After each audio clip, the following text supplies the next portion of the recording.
क्या कुछ संकल्प था इसको लेकर? देखिए, जो वर्तमान में देश के हालात हैं वो हालात बहुत नाजुक हैं। चारों तरफ से जो शक्तियां हैं वो शक्तियां जो कभी भी शोषित वर्गों को अधिकार देने के पक्ष में नहीं थी, अब वो किसी तरह से जो अधिकार संविधान मिल गए उनको कुचलने का, उनको खत्म करने का काम कर रहे हैं। ऐसे समय पे जब वो अपने मनी माफिया मीडिया के जरिए हमारे लोगों को इन्फ्लुएंस करने की कोशिश कर रही है, तो हमारी जिम्मेदारी है कि हम अपने लोगों के बीच में जाके उनको जागरूक करें। इसी कड़ी में 8 फरवरी से पश्चिमी चंपारण से बहुजन समाज जोड़ो भाईचारा तैयार करो यात्रा शुरू होगी। दिन में वो यात्रा पैदल मार्च करेगी और उसके बाद रात में आसपास के गांव में जाके हमारे कार्यकर्ता, हमारे नेता बहुजन समाज के लोगों में वर्तमान की स्थिति और जो नाजुकता है उसको समझाने का काम करेंगे। उनकी वोट की वैल्यू, वोट्स का निर्माण और वोट के परिणाम, गलत दिया तो क्या होगा और सही व्यक्ति को दिया तो उससे क्या निर्माण होगा, इन सब चीज़ों के बारे में। जिस तरह से सरकारी संपत्तियों को लूटा जा रहा है, जिस तरह से रिजर्वेशन को ख़त्म करने का प्रयास किया जा रहा है, जिस तरह से जो है नफरत फैला के बुनियादी मुद्दों से दूर किया जा रहा है, उन सब पे लोगों के साथ चर्चा करेंगे और लोगों को तैयार करेंगी कि वो अब संगठित होकर अपनी वोट का प्रयोग करें। तमाम कितने दिनों तक चलेंगे यात्रा? 30 दिन। मार्च को ये यात्रा पटना में इसका समापन होगा एक बड़ी रैली के रूप में, और फिर आगे के लिए अगले 6 महीने हम लोग किस तरह से कार्य करेंगे इसके दिशा निर्देश जो है कार्यकर्ता पदाधिकारी को दिए जाएंगे। पिछले 2 साल में हमने गांव-गांव स्तर पे अपने संगठन को, बूथ कमेटियों को, सेक्टर कमेटियों को, ब्लॉक कमेटियों को मजबूत किया है। अब हम और मजबूती से इन 6 महीने में अपने संगठन को सक्रिय करने का काम जो है जमीन पे करेंगे। तमाम पार्टियों में शोषित वंचित वर्ग के नेता है, लेकिन आपको बिहार आना पड़ गया, ऐसा क्या हो गया? काम नहीं कर रहे वो लोग? वो सभी पार्टियों में हैं, लेकिन सभी पार्टियों के विचारधारा, उनकी नीतियां अलग अलग हैं। अगर सभी पार्टियों में शोषित वर्ग के लोग हैं तो आप मुझे बताएं कि क्या बिहार में SC/ST आयोग की जरूरत है या नहीं है, और अगर है तो वो अभी तक क्यों नहीं बना?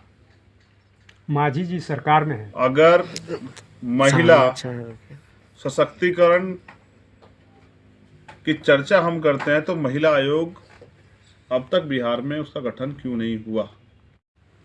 अपने बुनियादी मुद्दों को नजरअंदाज नहीं होने दे सकते हैं। इसलिए हमने ये मांग की है कि जल्दी से जल्दी सब चैनल को सब्सक्राइब और शेयर करें, हर शहर की खबर अब तक पहुंच सके।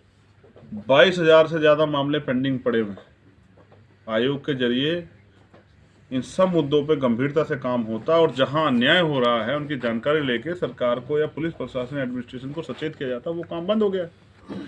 सिर्फ नेताओं के होने से काम नहीं होता, इच्छा शक्ति की जरूरत होती है और फिर जवाबदेही की जरूरत होती है। अभी तो नेता एक दूसरे पे आरोप लगाते रहते हैं। हमारा काम है कि हम सरकार से जो बुनियादी मुद्दे हैं उनके पे से ध्यान सरकार का ना हटने दें। कितने schedule caste, schedule tribe, backward के बच्चों को सरकारें पढ़ने के लिए विदेश भेज रही हैं। कितना एजुकेशन का बजट जो है वो बढ़ा है, कितनी नौकरियां दे रही है, स्पेशल प्रोविजन क्या किया, कितने लोगों को ज़मीन दी है। अगर दी हो तो आपके पास डाटा होगा, आप मुझे दे दो। तो हम लोग अभाव और तमाम प्राकृतिक और सरकारी जो है, एक तो प्राकृतिक मार है और एक सरकारी मार, दोनों का सामना कर रहे हैं। इसलिए हमें अपनी आवाज़ को मजबूती से बुलंद करना पड़ेगा, जो सरकारों को हमारे कार्य करने के लिए मजबूर होना पड़े।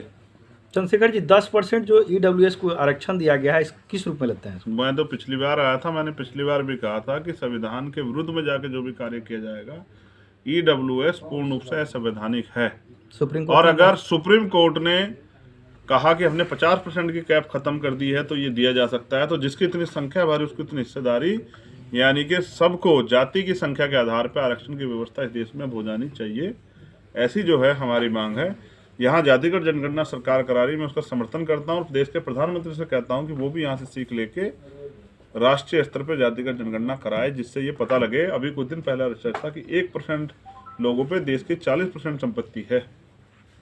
वो 1% लोग कौन हैं, इसकी जानकारी भी देश में सार्वजनिक होनी चाहिए। देश की 70 से 80% संपत्ति 10% लोगों पे है। वो 10% लोगों में SC/ST, OBC, माइनॉरिटी कितने लोग हैं, ये भी जानकारी सार्वजनिक होनी चाहिए। देश के सुप्रीम कोर्ट में SC/ST, OBC, माइनॉरिटी कितने जज हैं, देश के हाई कोर्ट में SC ST OBC माइनॉरिटी कितने जज हैं, देश की यूनिवर्सिटियों में SC ST OBC की माइनॉरिटी कितने चांसलर हैं, देश के जो हैं बड़ी संस्थाएं हैं, चाहे वो CBI ED इनकम टैक्स हो उनकी, उन पर लंबे समय से कौन सी जातियाँ काबिज हैं, इस पर भी चर्चा चाहिए। जितने यूनिवर्सिटियों के चांसलर हैं उन पे कौन लोग हैं, इस पर भी जो है ना चर्चा। जितने प्रमुख सचिव हैं, जितने जो अपर सचिव हैं, उनमें SC ST OBC के कितने जो हैं कर्मचारी हैं, इस पर भी जो है चर्चा होने का समय देश में आ गया है। मंडल का समय लौट के आ रहा है और इस कमंडल की काट भाजपा के वो मंडल ही है। मंडल आयोग की सभी सिफारिशें